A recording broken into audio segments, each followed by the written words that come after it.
Hello, today for review I've got yet another Campfire Audio masterpiece. It's not a new model, it was released some time ago, but I didn't have an opportunity to review it, and now I finally managed to get a loaner unit for the Campfire Audio Trifecta. It's, as far as I know, their most expensive model. Price is $3,400, a bit less but close to that sum. And it's a triple dynamic driver in-ear monitors with unusual design for the company, but of course utilizing their different know-how and other signature findings. So it's also limited, as far as I know, limited to 300 something pairs, but today I looked at their website and like few is still available if someone will desire to pre-order, but probably some retailers still have them, and actually that's it. Let's have a closer look. So, as you can see, package is not traditional for the Campfire Audio. It's a wooden box and a bit unusual outer wrap. They have some familiarity with previous models, but here we have photos of the earphones themselves, a bit of additional information. So let's remove this outer wrap. Actually, you know, I won't be surprised if they will use this package for their new models. Here we're getting some cardboard spacer that explains that we should open this like upwards, and then we're getting some kind of stand and another wooden part and a really big storage pouch. Not really useful for everyday carry, but looks really impressive. So underneath we're getting additional storage pouch, all with magnets, so everything is really fancy here. And also some papers with warranty card and so on. Oh, sorry for that sound. Campfire Audio pin, set of different tips, cleaning tool, and actually this unusual thing, this hand. So I see it on the photos. Actually it goes here and you can put some, actually not some, one earpiece. So it could be inserted deeper, of course, so you're getting like hand in the wall. I don't know, some classical paintings reference or some classical statues. Not sure about the purpose of that, but one of the most unusual accessories I've seen. So now let's find out what we're getting here. So that's a 3.5mm cable and yet another cable. This time is 2.5mm. So they decided to provide all different cables. And here we're getting pentagon cable and I suppose earpieces themselves. So let's dig inside. Yep, here they are. And how fancy do they look, but about the design we'll talk in the next part. So in terms of outlook and build, actually it's not what I've expected based on photos. On photos they looked like casted from acrylic models that we used to see in the custom IEM's world, and with that model that tries to look like something custom. Instead we're getting two halves made of some transparent plastic, and actually we can even see the glued seam between them. Also inside we can admire these interesting ideas, because three dynamic drivers located in a triangle shape and seems to be working on the one acoustic cavity together. So it's not even push-pull technology, it's something a bit more complicated. And as far as I see, there is no some crossover, or maybe it's somewhere on the dynamic drivers itself. So internal structure is from one hand simple, from another hand it's unique, because I don't think there are other in-ear monitors having the same shape. And at the same time you can see that this part with connectors, it has octagon-like shape, and they preserve these edges all over the case. So they spend a lot of time thinking about the shape of this earpiece and implementing it. Spouts are pretty lengthy, so they fitting nicely into ears, providing above average passive sound isolation. And in general, shell is pretty bulky, so if you have small outer ears, it's better to try them before buying to ensure that they will fit properly. Into my ears they fitting really nicely, providing good sound isolation and overall wearing comfort.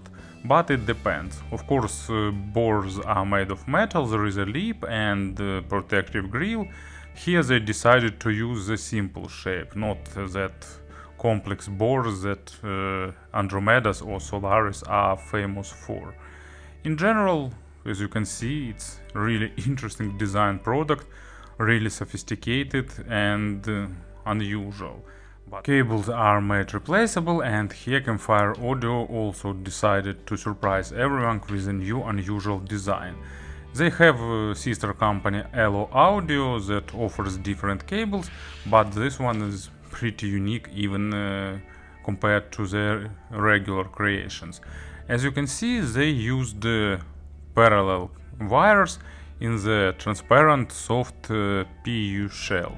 Looks pretty attractive and fancy. They have that noticeably above average width, but from other side they are pretty thin. They are soft, not super soft, but soft enough to be comfortable without microphonic effect or something like that. They don't getting hard when it's cold outside. Here used MMCX connectors.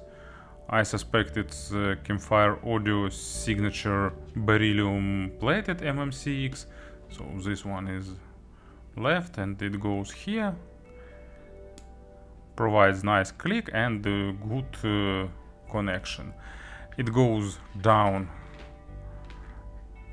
to the splitter, and I'm sure other cables have chin slider, but this one not sure.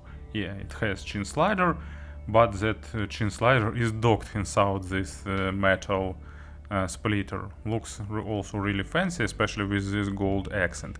And below it goes 4 wires in parallel, unusual but nicely looking, and down to the nice solid connector. So cable, as you can see, is also unusual, and these earphones are basically the collection of unusual ideas of Campfire Audio. And of course, about the sound, I didn't burn them in because it's a demo unit and it was burned in long ago before me. And you know, if we'll ask the question, are they unique? Yes, they offer a really interesting experience. And are they for everyone? No, they are not. They remind slightly another Campfire Audio model, Atlas, but done on, you know, other level. Atlas was a product of single dynamic drivers, and here they've multiplied his effects. First of all, you're getting a really powerful and mighty bass, and also you're getting that sense of, you know, big sound. For me, it's like one of the most expensive stages I've heard with in-ear monitors, and it sounds sometimes like a big speaker system. But it depends, of course, on the source, and also it depends on material, but more on that a bit later. It's super important to find the proper tips, maybe even some third-party ones. because I get the best results with final audio tips I've got from my pair of Andromedas. But with stock tips maybe they will fit also, but still I have no idea why they didn't put that type E tips from the final audio. So bass is deep, it's mighty, it's big, main accent is made on the deeper layers of bass, so it sounds like highlighted, sounds really energetic, gives you that sense of maybe not subwoofer but like really deep, powerful, roaring low frequencies. Actually mid bass is less accented, but still of course it shows a really good definition and at the same time balance. It's not trying to be at maximum speed or highlight every single nuance like balanced armature does, but instead it sounds like balanced dynamic driver with proper balance between weight and impact. But of course it delivers really powerful blows because 3 drivers definitely can pump noticeable amount of air. And at the same time it has a good sense of realism with all that nuances and overtones. But in some cases, because of accent on the lower bass, some acoustic instruments, especially properly recorded, sounds like with highlighted nuances of their lowest part of their sound. And it gives an unusual idea. It's more focused on delivering more exciting sound over like super realistic or supernatural, but it's definitely interesting experience. And of course it fits perfectly for electronic music, pop music and genres where you need really punchy low frequencies. Bass is controlled normally, it doesn't shadow mids, but on the tracks where you're getting lot of deep bass, of course it will shadow mid frequencies because it will deliver mighty punches and they will overcome the rest of the sonic spectrum. So, first example, it's Hugh, Laurie, Evenin, and these 2 albums have really great, engaging, fun bass. And this one is not an exception, and with these earphones you're getting like super wow effect with low frequencies. But at the same time, double bass they are using here and drums still have a good sense of realism. And second example, a bit unusual for bass testing, it's Dazed and Confused by Led Zeppelin, but the start of this track with bass guitar is really interesting and it makes you thought that Led Zeppelin is not only plant vocal and page guitar, and they had 2 great other band members. And of course record quality is not perfect, but recent remasters actually managed to squeeze as much quality from that studio tracks as possible. Still not perfect, but pretty enjoyable, and this earphones delivers it really nicely. It's slightly highlighted, but in this case not too much, because it's not deep bass, but more of a mid bass. Of course, these earphones have perfect coherence because all frequency bands transition one to another perfectly, because no crossover, just 3 dynamic drivers, and that's their another plus. You won't notice some driver overlaps or sort of. Mid frequencies are natural with good resolution. It's like really good dynamic drivers with what you can expect. If you expect some noticeable coloration, you won't get it here because they're not trying to focus on the micro contrast, and they're not trying to add some dynamics or emotions or weight or something like that. They are not even trying to really highlight the upper mid frequencies. There is a slight boost, but not too much here. And it gives you nice balanced signature that is pretty universal, but also depends on the quality of records, because it won't try to hide some issues, it won't highlight them too much, but won't try to hide. And it's definitely not the model for those who looking like for some super resolving model where you can hear all that small nuances and details like pushed forward and represented in thin layers like high-end balanced armatures does sometime. But instead you're getting really great stage, like wide, deep, with layering, with great positioning, so really good, big, three-dimensional stage, at least for me, because stage is subjective, of course, but for me it's like something really surprising. And to get the most of that, I really recommend you some good orchestral pieces, some live concerts, and so on. With that record, they definitely show their best. And the first example for the mid frequencies will be Denny Elfman, Serenada Schizophrena, great, I don't know, piece of symphonic music or symphonic poem, or treat it whatever you like. Famous composer Denny Elfman decided to create like a symphonical album, like 40 minutes of length, but it's really, you know, modern type of symphonic music with a lot of different things going on, with fast changes in themes, in scores, and so on, and it's really pleasant experience to listen. If you don't like, you know, it's not correct to call classical music dull, but if you don't like that classical music and want something more lively and engaging, it's definitely a good option to consider. And these earphones definitely give you that sense of big orchestra.